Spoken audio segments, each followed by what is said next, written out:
Hi guys, nice to meet you all.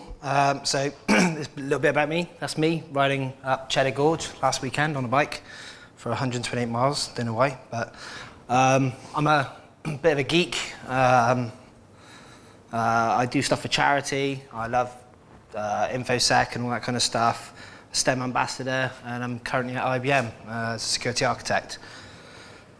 So let me just kind of jump straight in, I suppose. Ignorance is bliss. So who's seen The Matrix? Has anybody here seen The Matrix? So you probably know what I mean by ignorance is bliss when Cypher makes a deal with the Sentinels to go back into the Matrix because he knows that that steak isn't really a steak.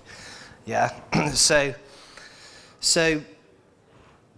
what we're looking at there is a kind of willful ignorance. So Cory Doctorow had a good deal to say at the 11th Hope conference last year, in which denial begets nihilism.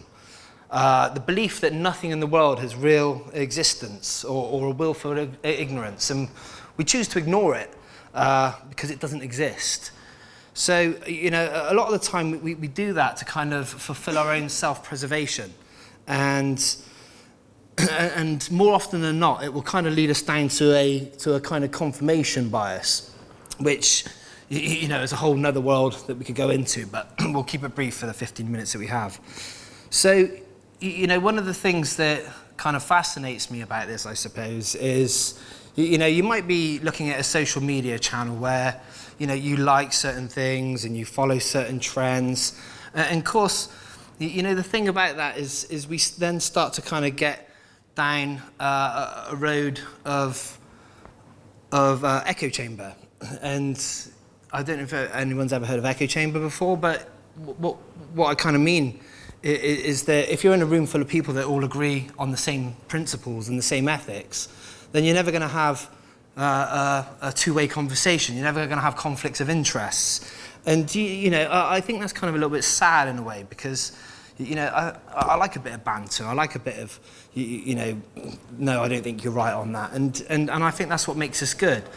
The thing is, you know, this might be good in a perfect utopia, but, you know, we're human. We're not perfect by any way, shape or form. So that kind of takes me on to nothing to hide, which really, really kind of makes me laugh. You know, people always say, oh, I've got nothing to hide. I've got nothing to hide. So, you know, a few years ago, I used to say to people, well, take your clothes off. You know, tell me, sorry, beg your pardon. Take your clothes off. Tell me what your pay is. You know, tell me what ailments you have. And I'm completely screwing the slides up there.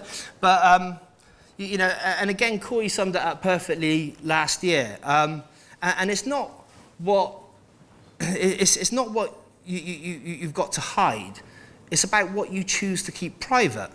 You know, it's about what you choose to keep personal. And sometimes, you know, I think there's a boundary which is being crossed quite a lot of the time.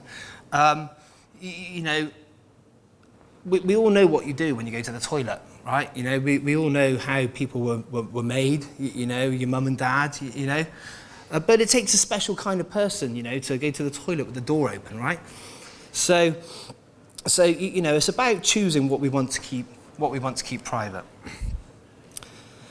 So I can't really do a presentation on privacy, you know, without agreeing to the T's and C's. You know, who agrees to T's and C's in this room? We do it all the time, you know. Oh yeah, I love that app, yeah. I'll agree to the terms and conditions, you know. What does it actually say? Heck, you know, I'm sure if I know. And it reminds me of an old episode of South Park in which they make this human centipede pad. You know, you may or may not remember this, but you know, little Kyle there, he gets a new iPod and he wants iTunes. So, you know, yeah, he willfully accepts the terms and conditions. And then Steve Jobs and his crew come along to kidnap him and make him into an Apple concoction.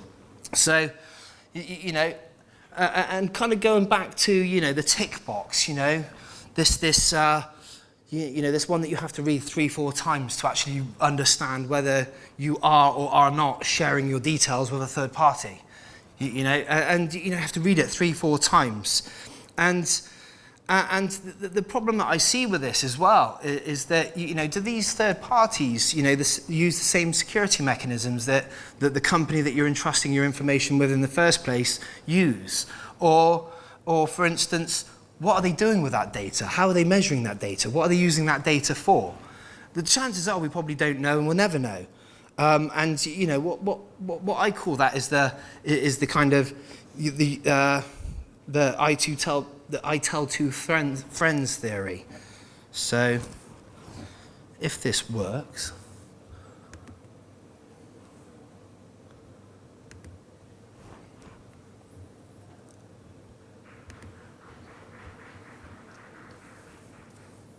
well, you know how these things start. One guy tells another guy something, and then he tells two friends, and they tell two friends, and they tell their friends, and so on, and so on, and so on. You know how these things go.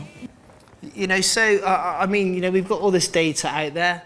We don't know what's going on with it, and ultimately, who now has it? If that makes any sense at all. But I think you know what I mean. Sorry, just get this. So we've covered ignorance and privacy denial, nothing to hide, T's and C's, which takes me on to the data deluge. Who's got cloud storage nowadays?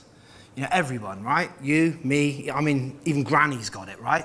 We've got it because it's helpful for all sorts of reasons, and we can use it for many, many different things. The thing I see with this is that every single day, billions of photos, videos, texts, the metadata, not to mention databases, banking transactions, all across the globe. The businesses are collecting our consumer preferences, everything about us. And this deluge of data is growing so fast. In 2013, we're looking at 4.4 zettabytes, and in 2020, we're looking at 44 zettabytes. For those that don't know what a zettabyte is, we're looking at 44 trillion gigabytes per zettabyte. So it kind of puts into perspective what this kind of data deluge is doing. And we drive down the street and there's cameras taking pictures of us and all this information being collected and used for whatever reason. And of course it doesn't matter because I've got nothing to hide. There's new laws and legislations, data protection regulations coming out, GDPR, but there's still a lot of ambiguity around the actual ways in which they can process the information. I've been on the phone quite a few times to the ICO and asked them questions about the data that I'm processing or handling. They've actually come back and said, I don't actually know. We don't have an answer for you. And so, what is it that they can actually fundamentally do with this data going forward? So does privacy matter? What are the concerns? What's the information overhang? What's UBI and the singularity? So that's what we'll cover right now. So, in a society where we're taught by measuring from such a young age, right? How much is this one better than the other one? I want the latest iPhone 42 and things like that. And I get the idea of measuring to a degree. If we want to measure something to put a new healthcare system to treat cancer or a renewable energy force, great. I'm all for it. But, to build up a digital profile about, what I'm looking at on the internet, what I'm doing on the internet, what things I've been browsing, and every single interaction which you're possibly doing, which is being logged, not to mention the mass surveillance which is going on and the recent request by the government to have next to near time real-time access to the ISPs.